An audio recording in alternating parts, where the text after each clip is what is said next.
Bismillahirrahmanirrahim. Assalamualaikum warahmatullahi wabarakatuh. Alhamdulillah wassalatu wassalam ala habibillah sayyidina Muhammad Rasulillah sallallahu alaihi wasallam. La hawla wa la quwwata illa billah. Rabbana shrah lana sudurana wa yassir lana umurana wahlul 'uqdatam min lisanina yafqahu qawlana. Allahumma arinal haqqa haqqan warzuqna ittiba'ah wa arinal batila batilan warzuqna ijtinabah. Allahumma la sahla illa ma ja'altahu sahla wa anta taj'alul hazana idza syi'ta sahla. Rabbana shrah lana sudurana wa yassir lana umurana wahlul 'uqdatam min lisanina yafqahu qawlana. Allahumma arinal haqqa haqqan warzuqna ittiba'ah wa arinal batila batilan warzuqna ijtinabah. Amma ba'du, segala pujian hanyalah untuk Allah Subhanahu wa taala. Salawat dan salam untuk habibillah sayyidina Muhammad Rasulillah sallallahu alaihi wasallam.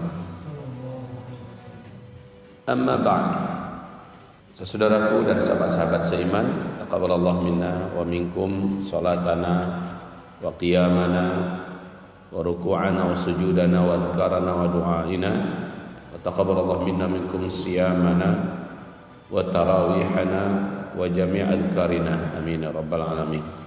Kita masih melanjutkan hadis yang ke-28.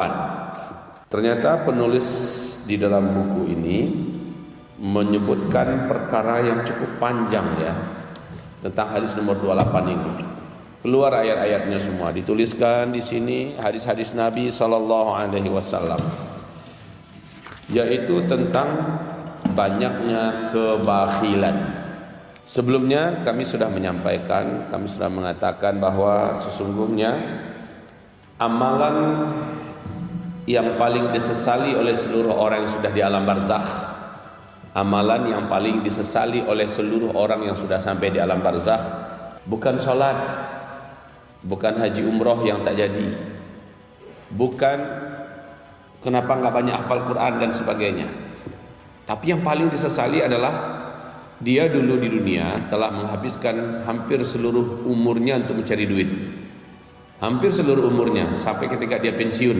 Bahkan udah pensiun pun dia masih berjuang cari duit. Betul tidak? Udah pensiun pun dia pasti tetap melanjutkan upaya mencari duit. Kerja sana kerja sini. Ada yang serabutan, ada yang profesional, ada yang dagang, ada yang bersawah, bertani, ada yang berkebun, ada yang beternak dan seterusnya. Jadi sebagian besar umurnya habis untuk mencari duit. Tapi setelah duit dicari, dia mati. Dan duit itu dinikmati oleh ahli-ahli waris di belakangnya, bahkan diperebutkan. Yang ditanya dia, yang dihisab dia, yang malang dia, yang menderita dia, yang disiksa dia, yang menikmati orang lain. Ini yang paling disesali oleh seluruh orang yang mati dan sampai di alam barzakh. Sehingga ratapan terbesar mereka kepada Allah, ya Allah, beri aku kesempatan balik sebentar, 1 jam saja ya Allah, aku ingin sedekahkan semua yang aku cari dulu di dunia. Jadi semua yang mati minta dihidupkan sebentar saja, 1 jam saja. Saya ingin sedekahkan semua yang saya dulu cari di dunia. Duit, dia ingin rumahnya disedekahkan, dia ingin tanahnya disedekahkan, dia ingin semua yang dia punya, ingin dia disedekahkan semuanya. Tapi sayang, Allah menetapkan bahwa wa min waraihim barzakh, barzakh ila yaumi yub'atsun. Apabila dia sudah mati, masuklah dia ke sebuah dinding yang maha kokoh. Ini dinding maha kokoh, masuk dia ke sebuah dinding yang maha kokoh. Dinding ini gaib. Barzakh itu adalah dinding gaib artinya. Barzakh itu artinya dinding gaib. Masuklah dia ke dinding gaib yang maha kokoh ila yaumi yub'atsun, sampai hari kiamat. Jadi dia tak mungkin bisa balik. Tidak usah 1 jam, setengah detik saja Allah tak izinkan dia bisa nongol lihat yang sudah hidup, yang masih hidup. Jadi permintaan mereka, farji'ni, kembalikan aku ya Allah. A'mal salihan, aku ingin mengamalkan yang saleh. Ternyata di surah Al-Munafiqun amal soleh yang dimaksudnya adalah fa'as-saddaq, aku ingin bersedekah. Yang ingin dia sedekahkan semua yang dia kumpulkan, semua yang dia cari, semua yang dihabiskan waktunya deminya. Dan para sahabat-sahabat Nabi pada hakikatnya mereka sudah sampai keyakinan yang penuh, sehingga mereka tidak ingin harta yang mereka kumpulkan, mereka cari nggak kebawa. Sehingga kita dengarkan Bunda Khadijah meninggal dunia, masih ada nggak hartanya? Tak ada lagi. Abu Bakar As-Siddiq radhiyallahu anhu saat meninggal dunia, apakah ada tersisa hartanya? Sacuil. Abdurrahman bin Auf, orang yang kayanya melimpah tak ketulungan kayanya, waktu mau meninggal hanya tersisa sedikit dibandingkan yang dia punya selama ini. Hanya tinggal beberapa T saja lagi, beberapa triliun. Tapi sebelumnya dia punya harta sampai ratusan triliun, tetapi harta itu habis disedekahkan dan diinfakkan semuanya. Ketika dia meninggal hanya beberapa T saja lagi tinggal. Kalau kita lihat ini keren. Utsman bin Affan dan para sahabat Nabi, ketika mereka berinfak, mereka rakusnya seperti orang rakus hari ini untuk menambah jumlah rekeningnya. Jadi berapa rakus orang sekarang menambah jumlah rekeningnya? Di mana-mana bank ada rekeningnya. Di bank Eropa ada, bank Amerika ada. Kebanggaannya luar biasa. Dimati dia. Siapa yang menikmati? Orang yang tinggal.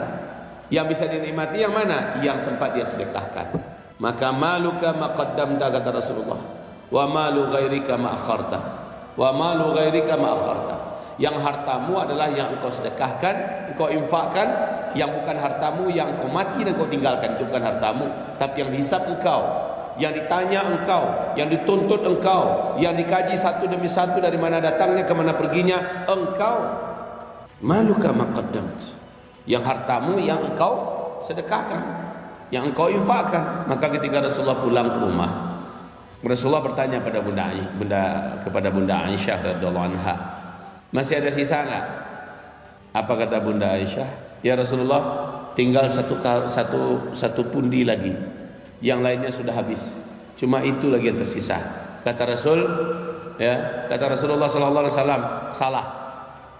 Yang sudah dipergikan itulah yang sebenarnya milik kita. Yang tertinggal sekarang ini belum tentu milik kita, kecuali kalau engkau infakkan. Coba lihat berapa karung harta di rumahnya, ya, berapa pundi harta di rumahnya, dihabisin semua. Masih ada sisa enggak? Inilah yang tersisa untuk kita ya Rasulullah, kata. Jadi Bunda Aisyah ingin mempertegas kepada Nabi, ini yang tersisa untuk kita ya Rasulullah. Untuk kita, kata Rasul, salah. Yang untuk kita itu adalah yang sudah kita infakkan, yang kita sudah sedekahkan, itu untuk kita. Ini belum tentu lagi. Ini akan dihisap. Baiknya jadikan untuk kita, kata Rasul. Begitu. Jadi Rasulullah mengingatkan Bunda Aisyah, jangan sampai yang di tangan itu yang dianggap untuk kita. Yang untuk kita adalah yang sudah diinfakkan, yang sudah disedekahkan, itu untuk kita. Tapi kaji macam ini enggak nyampe. Kaji yang macam ini tidak masuk ke dalam hati dan pikiran orang-orang Islam hari ini, sehingga yang ditahan-tahannya untuk di dunia dianggap ini untuk dirinya, padahal tak lama lagi dia akan mati. Apalagi ini akhir zaman, apalagi gong perang dunia ketiga sudah dibunyikan sekarang. Maka yang dia tahan-tahan sekarang ini yang akan menjadi bebannya pada hari kiamat. Tapi yang sudah diinfakkan, yang dia sedekahkan, itu yang milik dia. Itu pun kalau dia ikhlas, kalau dia tidak cerita ke sana kemari. Jadi di sini Allah Subhanahu wa taala menyebutkan fadail. Lihat di surat Al-Baqarah ayat 261 262, Allah mengumpamakan, kalau kamu infakkan, saya akan ganti untuk kamu 700 kali lipat.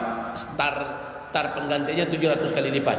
Di hadis Nabi berkata, Allah akan ganti dari 700 sampai ke atas. Jadi tak terbatas kalau diinfakkan. Kalau disedekahkan cuma 10. Mau pilih yang mana? Mau disedekahkan atau mau diinfakkan harta kita? Mau pilih, ya jelas kita mau pilih infakkan. Makanya kata para sahabat-sahabat Nabi yang kaya-kaya, kami tak sempat berzakat karena semua harta kami banyak kami infakkan, sehingga tak ada yang sampai nisab. Jadi berinfak terus. Apa beda infak dengan sedekah? Beda infak, kalau sedekah membantu, memberi belanja orang tua, sedekah. Ngasih makan anak, sedekah, ya. bantu yatim piatu sedekah. Kemudian ya nolong-nolong orang yang susah sedekah. Kalau infak apa? Untuk agama, untuk perjuangan, untuk jihad, untuk dakwah. Ini infak, nilainya beda. Kalau masjid biasa hanya orang sholat untuk 5 waktu itu sedekah. Tapi kalau infak masjid untuk pondok pesantren, macam ini masjid untuk pondok pesantren, nilai yang masuk kemari itu infak. Ya, setiap infak pasti di dalamnya ada sedekah, tapi tidak sedekah adalah infak. Ya, dan pengembalian dari Allah 700 kali lipat. Maka semen yang dibelikan untuk masjid pondok pesantren, nilainya di sisi Allah Subhanahu Wa Taala, pengembalian dari Allah infak. Yaitu 700 kali lipat, startnya dari situ ya, starting pointnya di 700 kali lipat. Kenapa masjid ini dijadikan sebagai masjid yang nilai masukkan harta ke dalamnya infak? Karena di masjid ini ada perjuangan mencetak generasi yang ke depan akan menjadi ulama. Jadi masjid ini adalah masjid perjuangan. Bukankah kita tahu ketika Allah berfirman dalam surat Taubah, semua orang pergi berjihad, harus disisakan sekelompok orang untuk menuntut ilmu. Dan di hadis yang sahih Nabi berkata, satu-satunya yang mampu mengimbangi mujahid yang sedang berperang di medan tempur adalah para penuntut ilmu dan guru-gurunya. Ini mereka, berarti antara mujahid yang berperang dengan penuntut ilmu dan guru-gurunya disetarakan oleh Rasulullah SAW. Berarti ini perjuangan, ini perjuangan. Maka masjid yang dibangun untuk pesantren, pondok, kelas-kelas pesantren, ya, tapi pesantrennya bukan pesantren yang money oriented ya, yang memang targetnya mencari duit, sehingga biayanya sekian juta satu bulan, 4 juta, 5 juta, 6 juta satu bulan, masuknya saja 200 juta. Mengajarkan orang dengan kemewahan bukanlah suatu jalan untuk menuntut ilmu. Kata Imam Syafi'i, jalan menuntut ilmu adalah menyusah-nyusahkan. Ya, jangan diberi kemanjaan. Diberikan kemanjaan susah, itulah jalan menuntut ilmu. Tidak juga susah dalam artian makannya cukup nasi dengan kerupuk, ya enggak lah kayak gitu kali. Kita tetap kasih dia makan dengan menu yang sehat semacamnya, tapi jangan sampai orientasinya fulus, pungut biaya bulanannya 5 juta, 6 juta, sehingga orang tua yang memang imannya tipis, dia bangga masukkan anaknya ke sekolah yang paling mahal, ke pesantren yang paling mahal. Di mana sekolah anakmu? Dia wih mahal itu, 12 juta satu bulan. Ya gitu lagi modelnya sekarang, gimana lagi? Dia bangun pesantren, kelas kamarnya saja kelas hotel bintang 5, kelas kamarnya. Ngapain? Orang kalau mau diajar untuk senang, bukan sesuatu yang hebat itu, tapi ngajar orang untuk susah, ini baru hebat. Ya, ngajar orang untuk susah, ini baru hebat. Tapi kalau ngajar untuk senang, ini nggak usah diajarin. Gharizah atau insting asli nafsu itu suka senang, jadi dilatih dia untuk senang. Supaya anak itu ini, kami jadi seperti ini. Teman-teman kami, ulama-ulama sebelumnya jadi karena mereka susah dulu di pesantren. Kami dulu di pesantren masak sendiri. Kami dulu di pesantren nyuci sendiri. Ini semuanya udah dilondrikan, masak udah dimasakin. Kualitasnya, outputnya bandingkan ke pesantren yang susah. Aduh, dalam hal ketakwaan, keimanan, kesolehan, baru keilmuan. Ketakwaan, keimanan, kesolehan baru keilmuan. Jadi yang diadu itu bukan ilmunya doang, tetapi yang diadu adalah kualitas daripada kuantitas. Baik. Jadi dalam ayat ini Allah menawarkan banyaklah berinfak, karena Allah akan mengganti 700 kali lipat. Kemudian di dalam surat Al-Baqarah di ayat 267-nya Allah Subhanahu wa taala menyebutkan yang kamu infakkan itu harus yang terbaik dari hartamu. Jangan harta riba yang diinfakkan, jangan harta yang syubhat yang diinfakkan, tetapi anfiqu min thayyibati ma kasabtum wa mimma akhrajna lakum minal ard. Apa yang terbaik yang kami rezekikan kepada kamu, apa yang terbaik yang bisa kamu usahakan, apa yang terbaik dari yang kamu dapatkan dari perut bumiku, kata Allah. Infakkan itu. Ikhwati fillah yang kami cintai, الذين ينفقون أموالهم بالليل والنهار سرا وعلانية فلهم أجرهم عند ربهم ولا خوف عليهم ولا هم يحزنون. Ayat 274 surah Al-Baqarah. Orang yang berinfak itu siang dan malam, billaili wan nahar. Kalau menurut ayat ini billaili wan nahar, ya, di waktu malam dan di waktu siang. Apa maksudnya billaili wan nahar? Ketika ekonominya sedang susah, sedang sulit, sedang sempit, mereka tetap berinfak. Wan nahar, ketika ekonominya sedang terang, ekonominya sedang lapang, ekonominya sedang mudah, rezekinya sedang banyak, dia berinfak. Jadi di sini penekanan Allah bilail terlebih dahulu. Bilail, orang-orang yang berinfak di malam hari dan berinfak di siang hari. Artinya secara zahir malam dia berinfak, siang dia berinfak 2 kali. Artinya secara takwil, ya, kalau dialihkan kepada arti yang lain, ketika ekonominya sedang susah, ketika ekonominya sedang lapang, dia tetap berinfak untuk agama Allah Subhanahu wa taala. Begitu saudaraku. Tapi yang kayak gini nih gimana? Enggak masuk ke dalam hati kaum muslimin hari ini. Sehingga enggak nembus jalan celengan untuk masjid. Yang keluar berapa? Celeng berbunyi, letok, recehan. Menilai surga dengan recehan, di mana letak cara berfikirnya? Tabungan pribadinya recehan. Sekali duduk di lapau nasi, traktir kawan-kawannya 300.000, nggak ada masalah. Sini bonnya ke saya. Kawan-kawan ini banyak orang fasik, orang yang nggak sholat, tapi berebutan mereka. Sok dermawan, dermawannya pada orang fasik, kepada orang yang tidak sholat, kepada ahli peminum, penjudi. Saya. Berapa dilihat bonnya? 2,5 juta. Nah, sini, gesek. 2,5 juta. Tiba datang celengan masjid, kelentang, cuma 500 perak, 1.000 perak. Berharap masuk surga, dikentutin malaikat tuh orang. Ya, berharap masuk surga dengan 500 perak, 1.000 perak. Untuk parkir masuk WC saja 2.000, 3.000, 5.000 hari ini. Masa? Ya Allah ya Rabb. Jadi memang ketahuan ya, betul kata Rasulullah. Kamu mau lihat iman, bagaimana kualitas imanmu? Maka lihatlah seberapa beraninya kamu berinfak untuk agama Allah. Disitulah nampak iman. Berapa iman kita, lihat seberapa berani kita berinfak. Ya, kalau sedekah, otomatis kita bersedekah. Muallim Razi pasti bersedekah tiap hari pada anaknya, ya, pada istrinya. Setiap kita pasti berinfak, bersedekah. Mungkin pada orang tua kita kan, setiap kita. Tapi yang berinfak berapa orang di antara kita? Yang memang untuk perjuangan, untuk agama Allah, untuk dakwah, untuk pondok pesantren. Berapa? Ada seorang anak miskin, tidak mampu, tapi dia berprestasi dan dia sekolahnya di pesantren. Dia bertekad jadi ulama. Datang seorang tua yang diberi Allah kelapang rezeki, sementara anak-anaknya sudah terlanjur ke umum semua.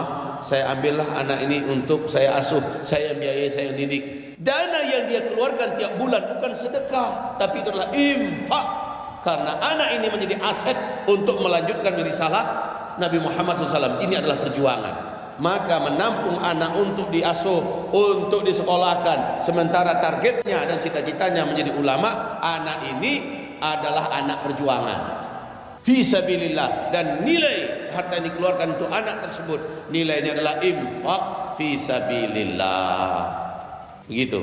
Ini kepada para pemirsa sekalian dimanapun antum berada. Kalau antum dikasih Allah kelapangan dan urusan, kemudahan dan rezeki, tafadhol, di pesantren kami tahun ajaran baru depan ada beberapa puluh anak yang memang tidak mampu, sementara melihat daripada prestasi sekolahnya dan perlombaan yang diikutinya, anak-anak ini berjuara, bahkan di urutan nomor 1. Anak-anak semacam ini ya ada masuk ke kita dan orang tuanya angkat tangan, saya tak mampu biayanya. Tafadhol antum datang pada kami atau hubungi nomor kontak kami, lalu bilang kami mau ngambil 1-2 orang anak umpamanya. 1 bulan biaya kita dari sini 1.700.000. Tafadhol antum menjadi orang yang berinfak tiap bulan. Jadikan anak itu menjadi seorang ulama. Nanti mungkin ribuan, mungkin jutaan orang yang dapat hidayah melalui lisannya, melalui tulisannya, melalui perjuangannya. Maka pahala semuanya itu Allah pastikan kepada kita, kepada antum, dan kepada kami para guru-gurunya, dan kepada orang tuanya, apabila orang tuanya juga ikut membiayai anaknya.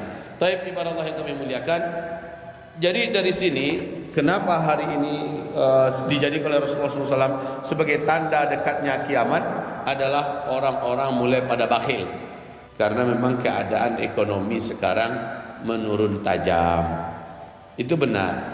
Tapi bukankah kita mendengar Allah menawarkan yunfiquna billail, mereka berinfak di waktu malam ketika ekonominya itu sedang gelap, pintu-pintu rezekinya itu nggak nampak saking gelapnya, tapi dia tetap berinfak. Ini yang luar biasa, dia tetap berinfak.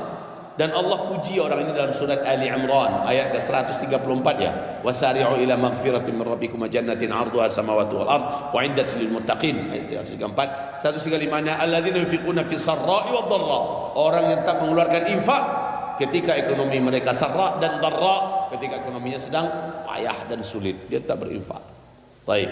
Ibarallah, ikhwati fillah yang kami cintai, dalam masa susah kata Rasulullah, ittaqun nar walau bisyiqqi tamrah.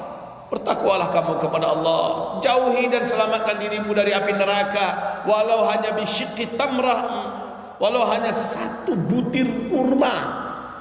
Bisa enggak? Bisa. Apalagi sedang puasa sekarang, orang butuh kurma sahur berbuka. Fitnatur rajuli fi ahlihi wa waladihi wa jarihi tukaffiruha as-salatu was-sadaqatu wal amru wan nahyu.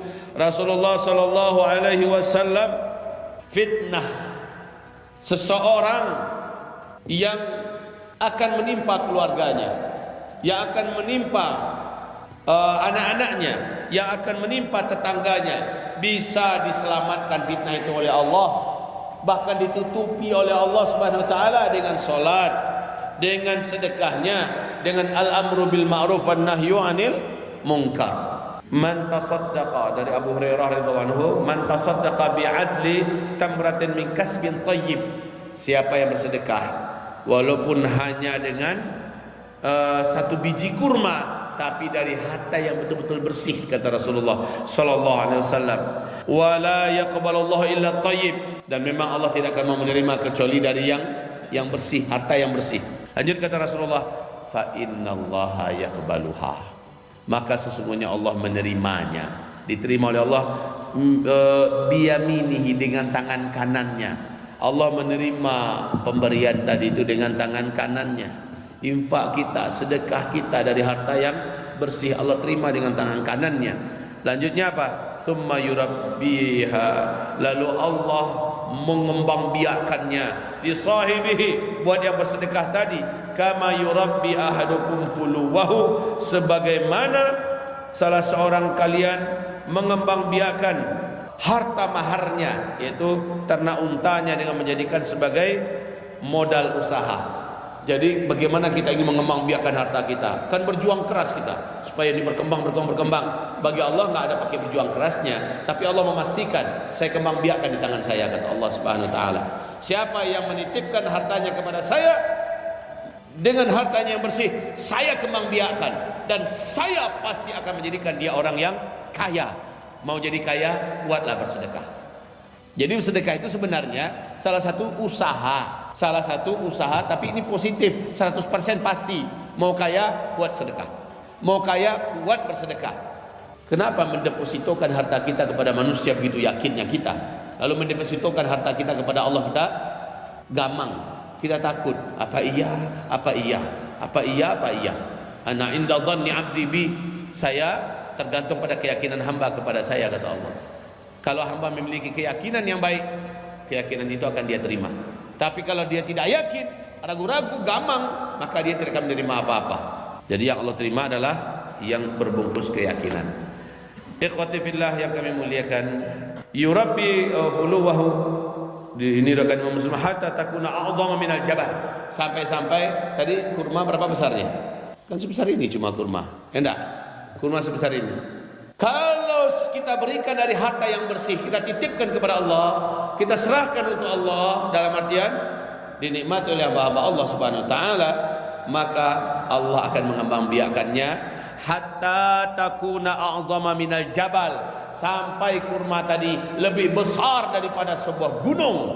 Allah jadikan lebih besar daripada sebuah gunung. Sebesar gunung di sisi Allah Subhanahu wa taala, dan itu menjadikan timbangan kita nanti. Masya Allah. Maka membukakan orang puasa ini dahsyat sekali. Apalagi setelah itu dia bisa makan dan minum. Allah, dari harta terbersih yang kita punya. Masih teringat dengan hadis Nabi. Jadi dengan hadis Nabi ini hendaknya setiap kita siapkan di rumahnya uang. Siapkan di rumahnya uang. Sholat di masjid, jalan ke celengan ini, masuk dia. Kenapa begitu? Dengar hadis ini. Dari Abu Hurairah radhiyallahu anhu, Nabi SAW bersabda, ma min yaum, tidak satu hari pun saja, yusbihu fihil ibad, di waktu pagi itu, di waktu subuh itu, seorang hamba illa malakan yanzilan, didatangi seorang hamba tadi oleh 2 orang malaikat dari langit datang kepada hamba tersebut, standby. Kemudian fayaqul ahaduhuma, malaikat yang pertama berdoa, Allahumma a'ti munfiqan khalafa, ya Allah, kalau dia hari ini ada berinfak, berilah ya Allah ganti yang lebih banyak. Ini doa satu orang malaikat.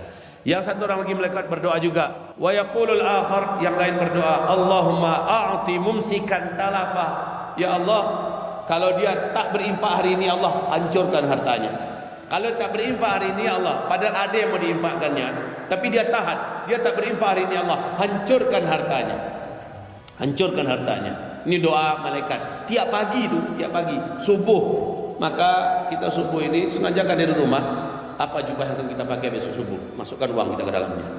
Masukkan uang kita ke dalamnya. Niatkan ini untuk besok subuh. Ya, niatkan begitu. Jangan sampai tidak. Kalau memang saya gaji saya cuma 2 juta, saya cuma 2.400.000 dan sebagainya. Sudahlah, antum ingin gajinya diperbanyak enggak oleh Allah dengan cara Allah? Ya mau. Kalau gitu siapkan terus. Kan doa malaikat tadi, a'ti munfiqan khalafa, ganti dan beri lebih banyak ya Allah. Kalau gitu siapkan terus. Ingatkan istri kita, Dek, besok subuh pakai abang yang itu ya. Dan selalu istri kita masukkan uang ke dalam saku kita itu. Lewat celengan, ambil. Walau hanya 5.000, walau hanya 2.000 ya. Ya, ini jelas ini untuk infak fisabilillah. Karena ekonomi kita memang segitu cuma sanggupnya. Tapi bagi yang mampu, janganlah kelasnya 5.000, 10.000, malulah. Malu dikasih Allah titipan banyak yang dikeluarkan kecil. Padahal ini tabungan pribadi untuk dia dan Allah akan kembalikan lebih banyak. Kalau memang ekonomi kita bagus, kenapa tidak 100.000, paling sekecil 50.000? Kenapa tidak begitu? Toh ekonomi kita dilapangkan oleh Allah Subhanahu wa taala. Ya, baik ya, tiap subuh.